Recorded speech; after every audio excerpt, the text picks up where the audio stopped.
মৃত্যুবরণ করেছে দেশের সবথেকে আলোচিত ইসলামী বক্তা নজরুল ইসলাম কাসেমী সাহেব। সোমবার বিকেলবেলা সে হার্ট স্ট্রোক করার কারণে তাকে ঢাকার একটা হাসপাতালে ভর্তি করা হয়। সে চিকিৎসাধীন অবস্থায় সে হাসপাতালে ভর্তি হওয়ার কয়েক ঘন্টা পরে সামাজিক যোগাযোগ মাধ্যমগুলোতে আমরা খবর পাই তার মৃত্যুর খবর। ইতিমধ্যেই নিশ্চিত হওয়া গেছে যে তিনি আল্লাহর ডাকে সাড়া দিয়ে এই দুনিয়ার মায়া ত্যাগ করেছে। ইন্না লিল্লাহি ওয়া ইন্না ইলাইহি রাজিউন। আল্লাহর একজন প্রিয় বান্দা দুনিয়া থেকে চলে গেছে। এখন আল্লাহর বান্দাদের কষ্ট হলেও সে নিশ্চয় সুখে আছে, কারণ আল্লাহর প্রিয় মেহমানকে আল্লাহ যখন ডেকে নেন তখন মানুষেরা কষ্ট পেলেও তার রূহ নিশ্চয় শান্তি পায়।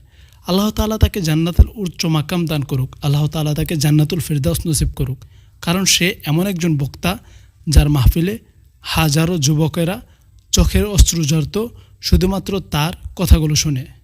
তিনি এমনভাবে মানুষকে দিনের দাওয়াত দিত যে মানুষ সরাসরি জাহান্নামের ভয় পেত, পরকালের ভয় পেত, আল্লাহর ভয় পেত।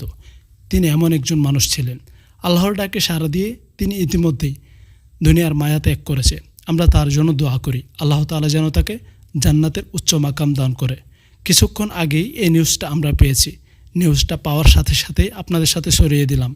আপনাদের দায়িত্ব হলো এখন এই নিউজটা প্রত্যেকটা মুসলমান ভাইয়ের কাছে শেয়ার করা, যাতে করে প্রত্যেকটা মুসলমান ভাই নজরুল ইসলাম কাসেমীর মৃত্যু সম্পর্কে জানতে পারে এবং কি তার রুহের জন্য দোয়া করতে পারে।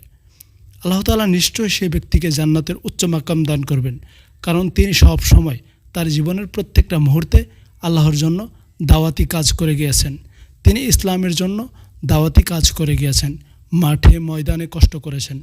নিশ্চয়ই আল্লাহর মেহমান তিনি। আল্লাহ তাআলা তাকে জান্নাতুল ফিরদাউস নসিব করবে এই আশা করে আপনাদের প্রত্যেকের কাছে দোয়া চেয়ে আজকের মতো এখানেই বিদায় নিচ্ছি। সবাই ভালো থাকবেন, সব সময় আমাদের সত্যনের সাথে থাকবেন। আল্লাহ হাফেজ। আসসালামু আলাইকুম।